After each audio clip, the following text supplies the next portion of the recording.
Okay, če snemamo podcast, ponavadi potrebujemo prizorišče, ki ne bo preveč hrupno. Ja, rabimo neko sceno na tem prizorišču, tako ali drugače oblikovano. Rabimo neki vir svetlobe, ali naravne, ali pa umetne. Potrebujemo mikrofone. Ja, mikrofone, pa tudi neko napravo, na katere lahko mikrofone snemamo. In pa kamero ali telefon, za katerimi bomo zajeli samo sliko. To ni nujno, ampak kot vemo, veliko ljudi tudi gleda podcaste zraven tega, da jih posluša. Kako bi rekel, razmerje audio-video? Jaz mislim, da se ljudje delijo na dva dela. Eni podcaste gledajo, eni pa poslušajo. In verjetno je 50-50.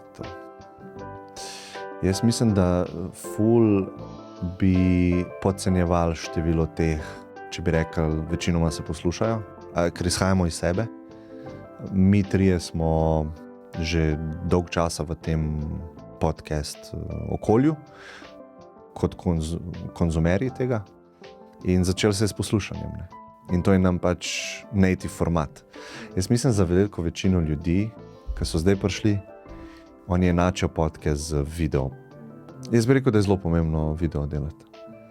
Če je cilj ogledi, pa kako bi rekel, dosež veliko ljudi, po moje brez videa si narediš ful medvedjo uslugo.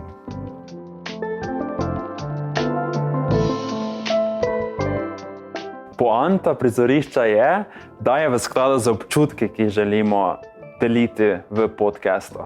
In kot smo sama odkrila, ko smo snemala doma. Če hočeš ful depresiven občutek, poli ni snemati v klet pri svoji mami. In kot smo videla pri prvih podcastih, smo nehote zelo utesnjujoč občutek ustvarila. Ja, pa hitro nastane ta utesnjujoč občutek. Ne? Ko imaš eno manjšo sobo, po možnosti kvadratno, pa samo neka stena, prvo dolgočasno izpade, ni nobene neke dinamičnosti. Ja, nobene globine morda. Pa takoj se vidi, da si doma. Ja. Dobro, in zdaj smo lokacijo midva našla, torej to prizorišče, tu na Mladinskem, kaj je že Mladinski kulturni center? Center interesnih dejavnosti. Ne, ni več center interesnih dejavnosti. Neko mladinski, neki center, glavnem je.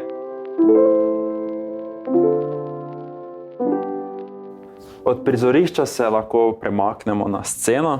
Ponavadi bomo potrebovali sedeže za sogovornike in pa po možnosti kakšno mizo, da razbijemo prostor. Ja, ker če dva človeka sedita ena sproti drugemu, zna to čudno izpasti, pa tudi leseno zelo izpade. Ker smo imeli skozi video, se mi zdi zelo pomembno, da je ta mikrofon v kadru, ker s tem se vizualno ločiš od klasičnih televizijskih oddaj, ki pa vedno skrivajo mikrofon. Yeah. In že to tako čisto filozofsko, skrivanje nečesa, kar vsi vemo, da je tam, je avtomatsko neautentičen duh. Ti hočeš skriti nekaj, da bo bolj zgledal, kot dejansko je. Ti v bistvu odpreš žrelo oziroma odpreš zadevo, ta stroj, in rečeš, to se tako dela, tukaj se zajema zvok, hodimo na WC, dihamo. To je dober trik. To je moja soba, jaz dejansko tukaj delam. Nekdo je prišel k meni v goste in v tem duhu se odvija pogovor. Ne? Z iskrenim zanimanjem in dobro namero dveh ljudi. Medtem, ko v televizijskem recimo kontekstu nekega intervjuja, ti veš, da to ni dnevna soba, ki izgleda kot dnevna soba. Ti veš, ampak ne razmišljaš o tem, da je to studio. In tam izgleda, kot da je nekdo prišel na neko kavo, nekomu v dnevno sobo. Yeah. Ampak veš, da ni tako. Fake. In po mojem imaš fakeness. Ta fakeness prežema vsebino. In vsi so naštimani, spopudrani. Tukaj nismo popudrani, po mojem dan se ful svetimo. Ker vedno, ko je toliko časa, veš, začneš. In to je meni dobro.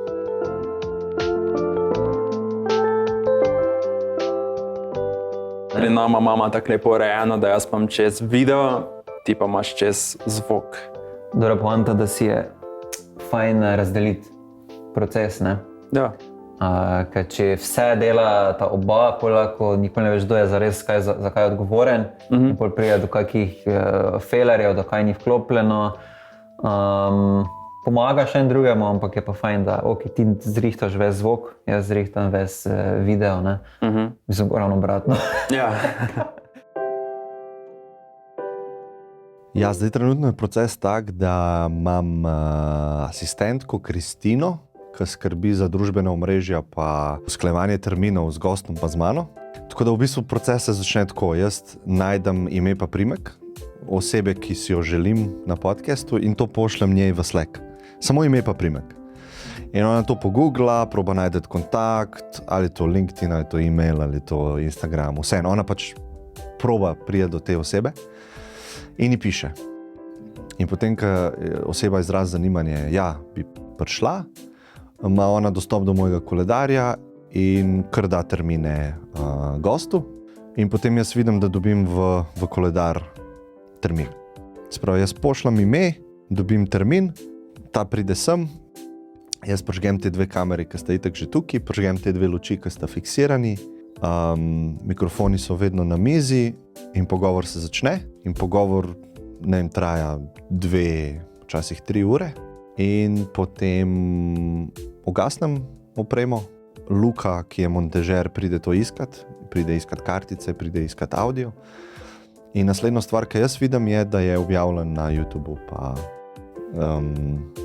kratki seki so narejeni, objavlja se vsak dan. Ne. To moje delo je samo pogovarjanje. Taki dream podcaster scenarij. Ja. Tako je zdaj.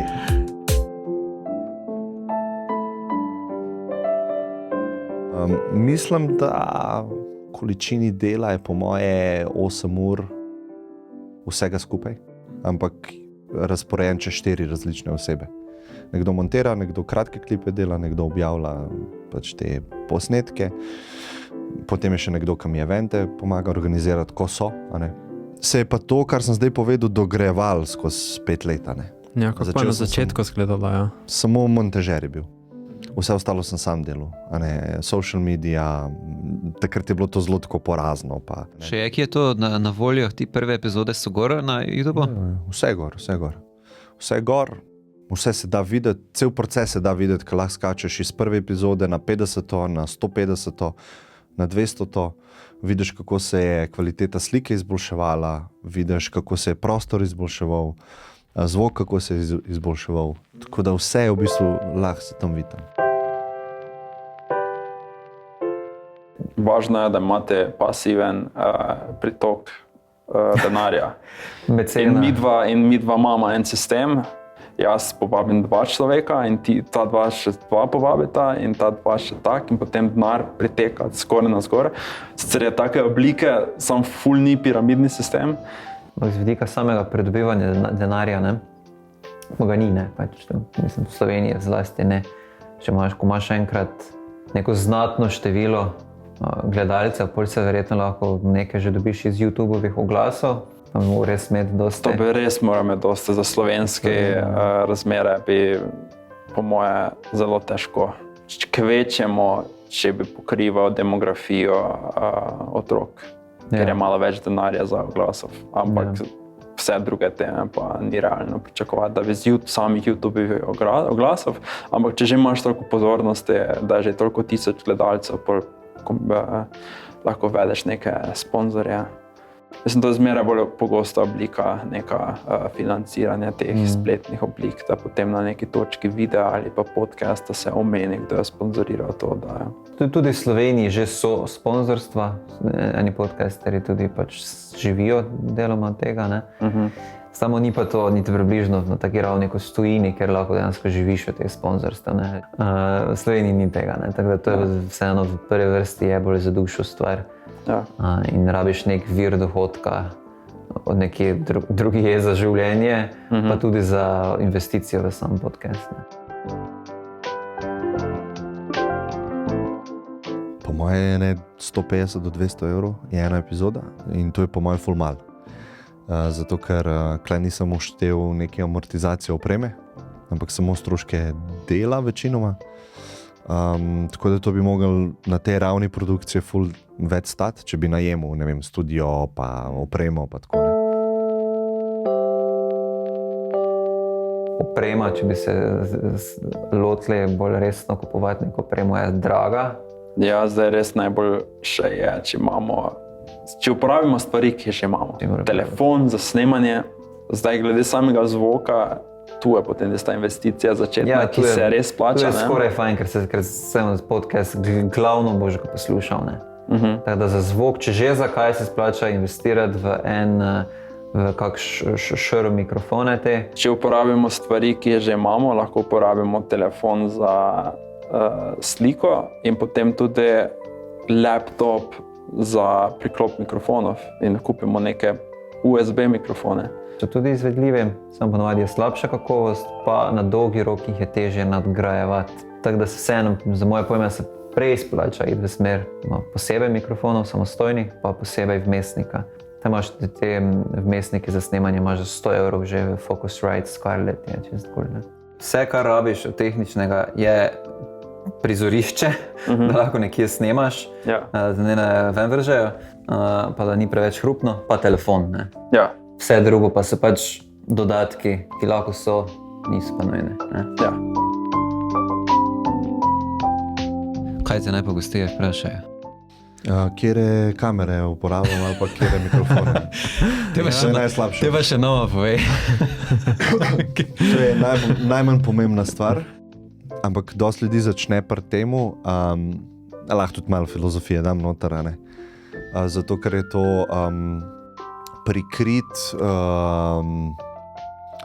strah pred začetkom, ki je zamaskiran v neko kvazi produktivnost.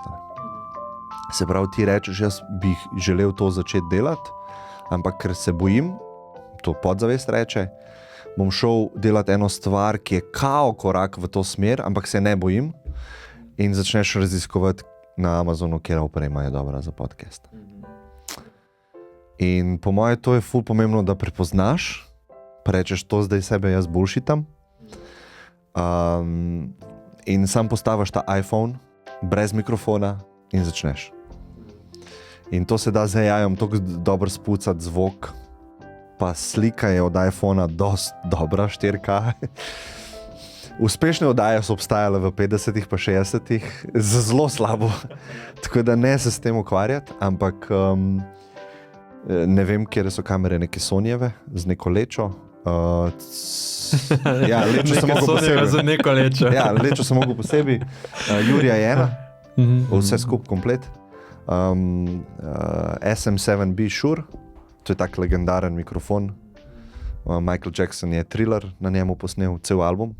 In jaz sem hotel to kupiti, zato da nikoli več ne moram izboljšati tega aspekta in se nikoli več ne ukvarjam s tem aspektom. Ker sem imel prejšnje mikrofone, ki so bili 100 evrov eden, vedno sem bil tako, ni to max. Zdaj pa je to max.